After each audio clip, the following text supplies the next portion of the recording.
Iran যুদ্ধের প্রভাবে অপরিশোধিত তেল আমদানি পুরোপুরি বন্ধ।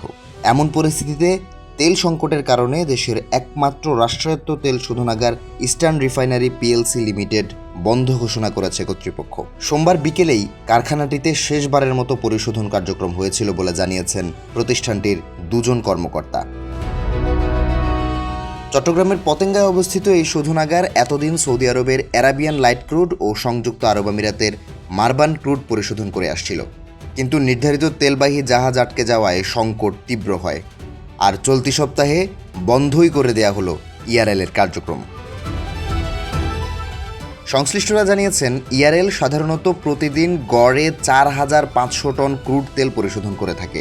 তবে ক্রুড সংকটের কারণে গত মাস থেকেই পরিশোধন কমিয়ে দৈনিক 3,500 টন করা হয়েছিল।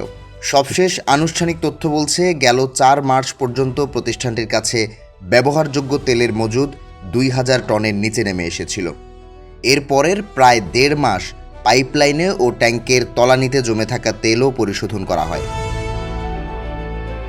মালয়েশিয়া থেকে 1 লাখ টন তেল আনার উদ্যোগ নেওয়া হলেও সরবরাহকারী প্রতিষ্ঠান নিরাপত্তা জামানত জমা দেয়নি। মালয়েশিয়া থেকে 1 লাখ টন তেল আনার উদ্যোগ নেওয়া হলেও সরবরাহকারী প্রতিষ্ঠান নিরাপত্তা জামানত জমা দেয়নি। ফলে চলতি মাসে নতুন চালান আসা নিয়ে অনিশ্চয়তা রয়েছে। যদিও আগামী মাসের শুরুতে একটি জাহাজ পৌঁছানোর সম্ভাবনার কথা জানিয়েছে কর্তৃপক্ষ। রিফাইনারি সূত্র বলছে, শোধনাগারটির সংরক্ষণ সক্ষমতা প্রায় 2,25,000 টন।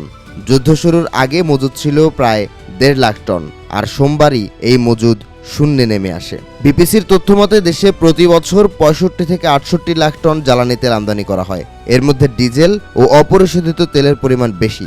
প্রায় 15 লাখ টন অপরিশোধিত তেল আসে মধ্যপ্রাচ্যের দেশগুলো থেকে, যা পরিশোধন করে ইস্টার্ন রিফাইনারি। যদিও জ্বালানি বিভাগ বলছে, দেশে পরিশোধিত জ্বালানি তেলের পর্যাপ্ত মজুত রয়েছে, ফলে সরবরাহ ব্যবস্থায় কোনো প্রভাব পড়বে না। কারণ মোট আমদানির প্রায় 76% পরিশোধিত তেল, যা সরাসরি ব্যবহারযোগ্য। ফলে ডিজেল বা ফার্নেস তেলের ব্যবহার আপাতত স্থিতিশীল থাকতে পারে।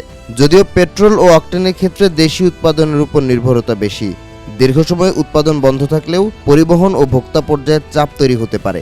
এই পরিস্থিতিতে বিকল্প উৎস থেকে তেল আমদানি বাড়ানোর পরিকল্পনা করছে সরকার।